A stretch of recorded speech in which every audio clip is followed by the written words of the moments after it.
अध्यात्म विश्व विज्ञान यूट्यूब चैनल पर आप सभी भाई बहनों का हार्दिक स्वागत समादर है।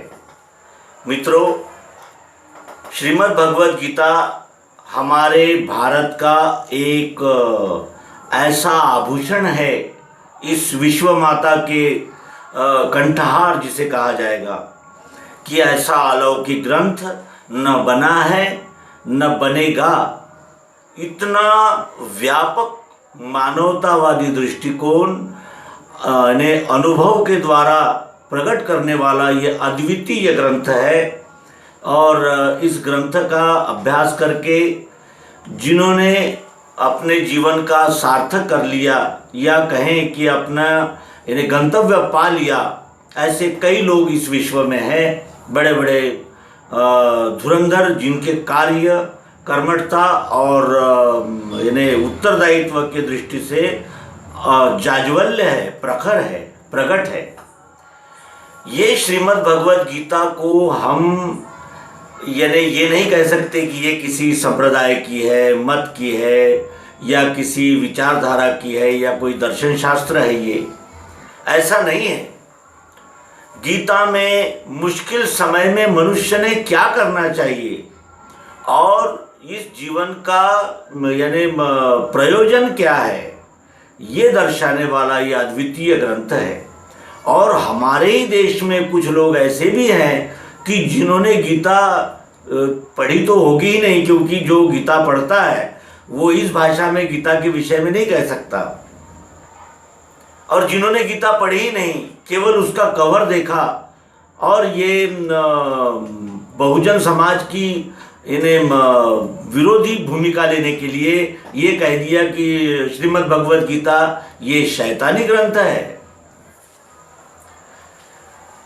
शैतानों ने बनाए हुए संप्रदाय का माया जाल काटकर इस विश्वरूप परमात्मा के चरणों में इसकी सेवा में रुजू कर देने वाला यह अद्भुत ग्रंथ उनके दृष्टि से शैतानी ग्रंथ बन गया। क्यों? क्योंकि एक विशिष्ट मत का चश्मा उन्होंने अपने आंखों पर लगा लिया।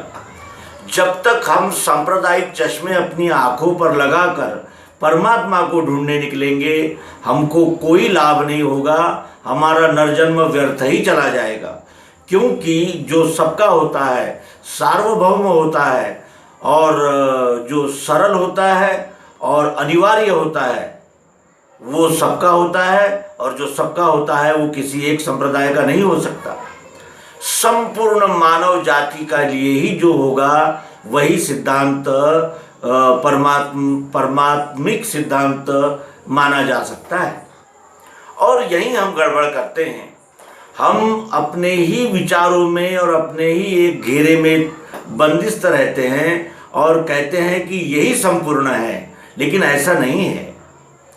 क्योंकि जिन्होंने जाना उन्होंने माना कि हाँ, इस विश्व में ऐसा अद्भुत और अलौकिक ऐसा ज्ञान का भंडार है कि एक जीवन तो क्या कई जीवन कम पड़ जाते हैं उस ज्ञान के भंडार को पाने में, समझने में, और फिर आचरण करने में तो और कई जन्म लगते हैं। तो कहने का आशय ये था कि शैतानी ग्रंथ कहते हैं कुछ लोग।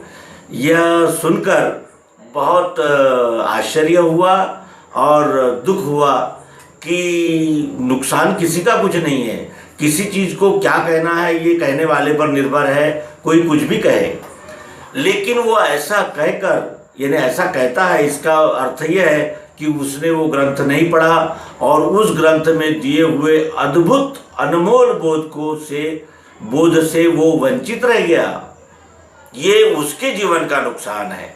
अब शैतानी ग्रंथ है या नहीं, ये जिसका वो खोजें। और जो भी हमने इसके पूर्व में इसी चैनल से इन्हें आम जनता के लिए आह्वान किया था कि अगर कोई गीता को शैतानी ग्रंथ सिद्ध कर दे तो हम अपनी ओर से 1 लाख रुपए का यानी उसको पुरस्कार जाहिर ढंग से देंगे। और इसके यानी प्रचार भी हम ही करेंगे कि वो शैतानी ग्रंथ ये सिद्ध कर सके आप। तो ऐसा ही खुला चैलेंज हमने इसके पूर्व में किया है। और आपसे भी अनुरोध है कि आप भी श्रीमद् भगवद गीता को पढ़ें, जानें और कमेंट बॉक्स में बताएं कि क्या श्रीमद् भगवद गीता ये शैतानी ग्रंथ है।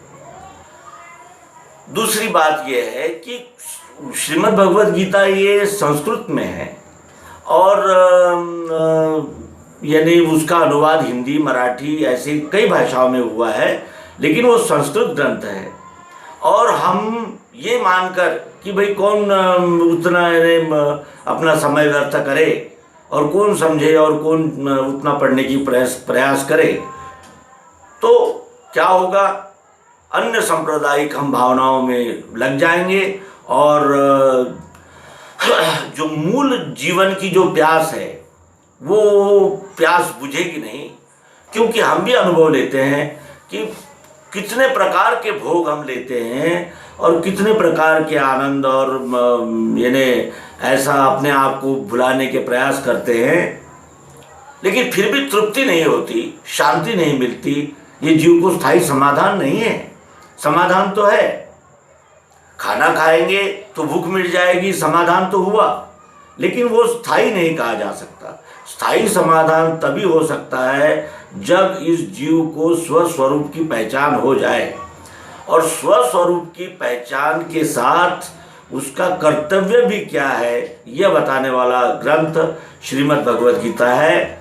इतना प्रास्ताविक करके आइए आज से एक नई मालिका का शुभारंभ करें, और वो मालिका है श्रीमद् भगवद गीता हृदय निरूपण। श्री मायानंद जी चैतन्य, इन्होंने अपने गुरु से उम्र के 19वें साल में इस विश्वरूप परमात्मा का परिचय पा लिया। काशी में श्री विशुद्धानंद जी महाराज से उन्हें ये यानी इसका स्पष्टीकरण मिला। जो उनका प्रश्न था कि श्रीमद् भगवद गीता के 11वें अध्याय में वर्णित दिव्य दृष्टि क्या है, और यही प्रश्न जब उन्होंने श्री विशुद्धानंद जी सरस्वती इनसे दशाश्वमेध घाट काशी में ये प्रश्न पूछा, तो श्री विशुद्धानंद जी ने उनका प्रत्यक्ष प्रयोग द्वारा समाधान कर दिया कि यह है दिव्य दृष्टि, और इस दिव्य चक्षु से इस विश्वरूप यानी इस विश्वरूप परमात्मा और ये विश्व की ओर देखो तो तुम्हें ये दिखेगा कि यहाँ एक एक कण अनुस्यूत एक दूसरे में कड़ी की तरह मिला हुआ और लगा हुआ है। तो उसके बाद उन्होंने 1923 में क्षमा करें 1923 में विज्ञानशाला का निर्माण किया ओंकारेश्वर नर्मदा के दक्षिण तट पर, और उन्होंने अनेक ग्रंथों की रचना की। उसमें का एक ग्रंथ जिसे कहा जाएगा कि एक क्रांतिकारी अवतरण हुआ श्रीमद् भगवद गीता के हिंदी और मराठी भाष्य का, जो श्री मायानंद जी चैतन्य इन्होंने किया है, और वो भी 700 श्लोकों का है। लेकिन फिर उन्होंने और कृपा करके उस श्रीमद् भगवद गीता को यानी गीता अमृत सार के रूप में प्रस्तुत किया, और उससे भी उनको ऐसा लगा कि भाई अत्यंत संक्षिप्त में गीता बताई जाए, तो उन्होंने फिर श्रीमद् भगवद गीता का रूपांतरण अत्यंत संक्षेप में एक एक अध्याय को 4 लाइन में निर्देशित करके श्रीमद् भगवद गीता हृदय यह प्रस्तुत किया है, जिसका हम अवलोकन करेंगे। और ये शार्दुल विक्रीडित छंद में है। शार्दुल विक्रीडित छंद में इसकी रचना हुई है। अध्याय पहला। पूछे है धृतराष्ट्र युद्ध स्थल की वार्ता कहो संजय, बोला संजय जो यथार्थ रण में देखा सुनो निर्भय, भूला पार्थ स्वधर्म मोहवश हो, श्री कृष्ण जी से कहे मेरा निश्चय है स्वजाति कुल का आचार ही धर्म है। पूछे है धृतराष्ट्र युद्ध स्थल की वार्ता कहो संजय। धृतराष्ट्र ने संजय से पूछा कि संजय तुम युद्ध भूमि से लौटे हो तो युद्ध स्थल की वार्ता कहो। संजय बोला जो यथार्थ रण में देखा सुनो निर्भय, जो मैंने यथार्थ प्रत्यक्ष शरण में देखा वो अब आप सुनिए। भूला पार्थ स्वधर्म मोहवश हो, श्री कृष्ण जी से कहे, मेरा निश्चय है स्वजाति कुल का आचार ही धर्म है। भूला पार्थ स्वधर्म, क्या करना चाहिए और क्या नहीं करना चाहिए इसे धर्म कहते हैं। वो धर्म पार्थ यानी अर्जुन भूला, मोहवश हो गया, उसको वहां सब अपने रिश्तेदार दिखने लगे। ये भाव मन में जागा कि ये मेरे हैं और मैं इनको अभी कैसे मार सकता हूँ।